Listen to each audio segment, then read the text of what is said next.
When I was young, my family lived overseas. I lived in Indonesia for a few years.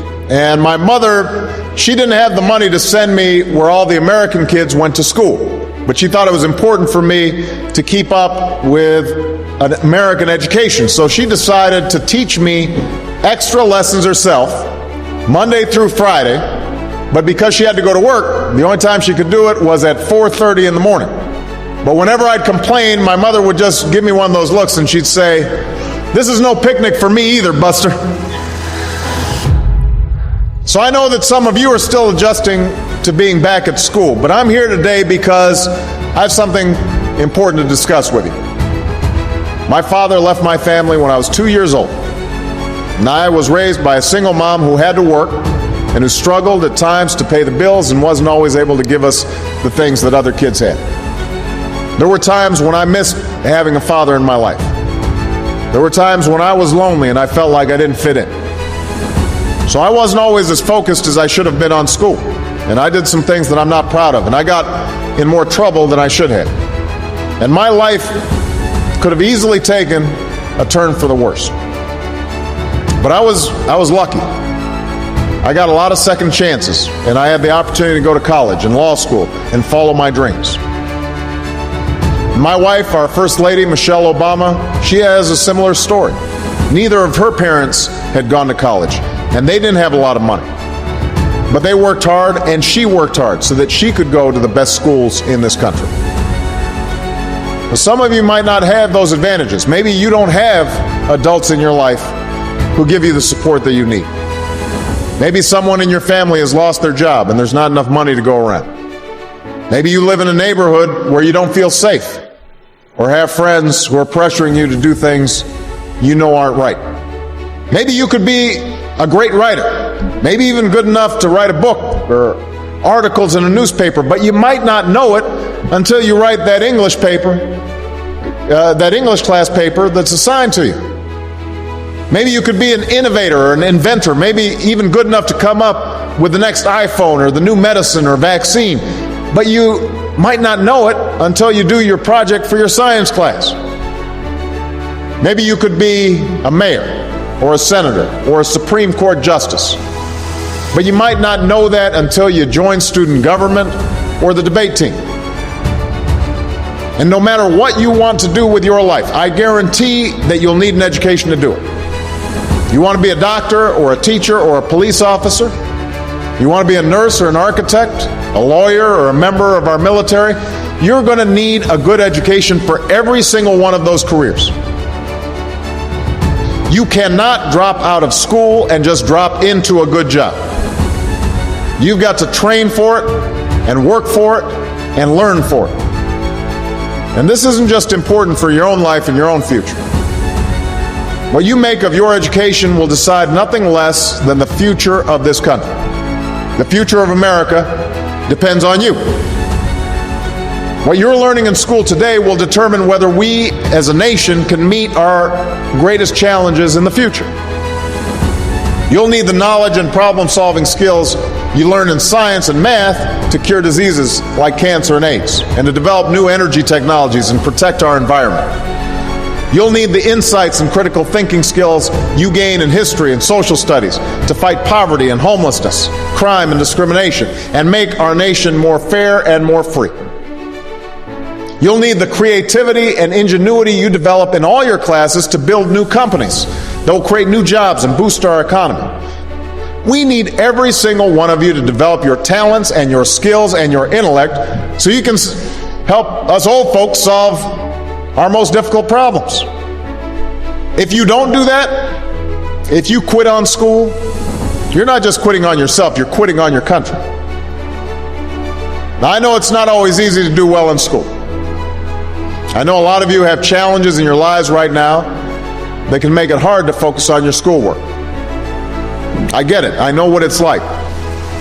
But at the end of the day, the circumstances of your life, what you look like, where you come from, how much money you have, what you've got going on at home, none of that is an excuse for neglecting your homework or having a bad attitude in school.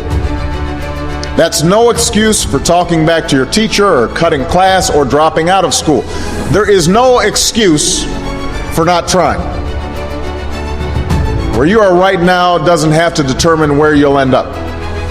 No one's written your destiny for you. Because here in America, you write your own destiny. You make your own future.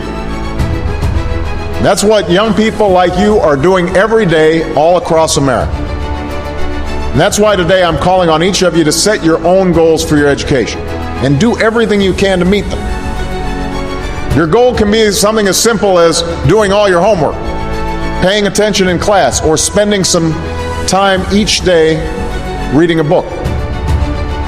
Maybe you'll decide to get involved in an extracurricular activity or volunteer in your community. Maybe you'll decide to stand up for kids who are being teased or bullied because of who they are or how they look. Because you believe, like I do, that all young people deserve a safe environment to study and learn. Maybe you'll decide to take better care of yourself so you can be more ready to learn. But whatever you resolve to do, I want you to commit to it.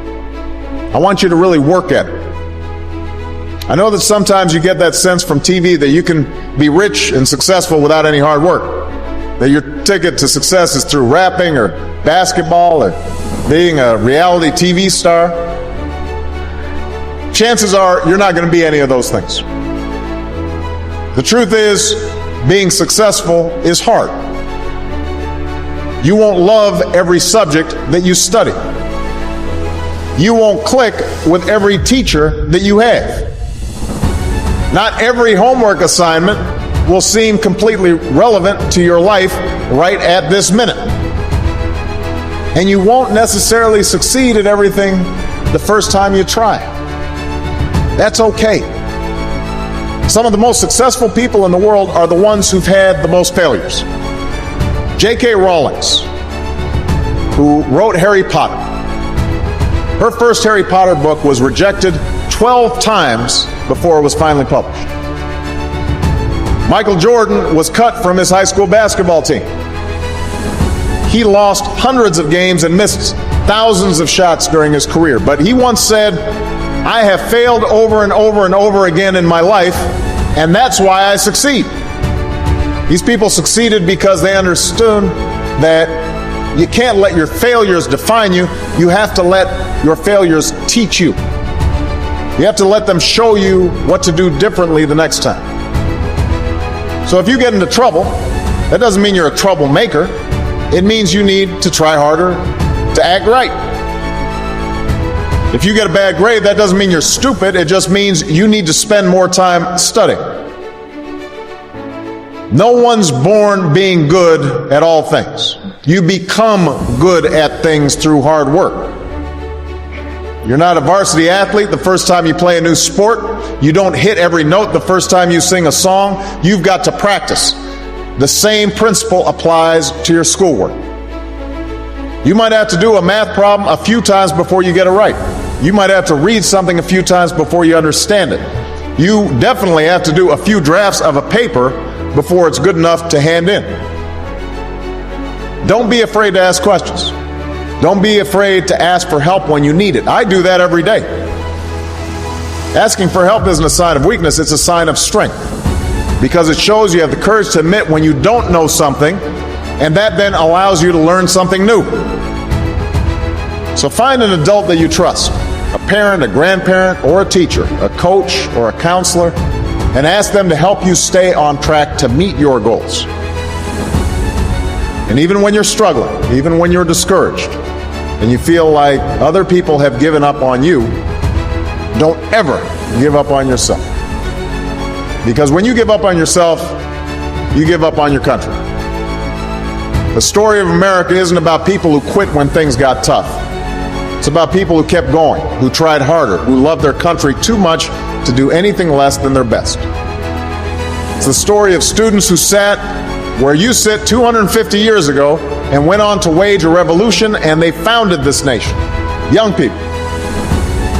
Students who sat where you sit 75 years ago, who overcame a depression and won a world war, who fought for civil rights and put a man on the moon. Students who sat where you sit 20 years ago, who founded Google and Twitter and Facebook and changed the way we communicate with each other. So today, I want to ask all of you, what's your contribution going to be? What problems are you going to solve? What discoveries will you make? What will a president who comes here in 20 or 50 or 100 years say about what all of you did for this country? You know, your families, your teachers, and I are doing everything we can to make sure you have the education you need to answer these questions.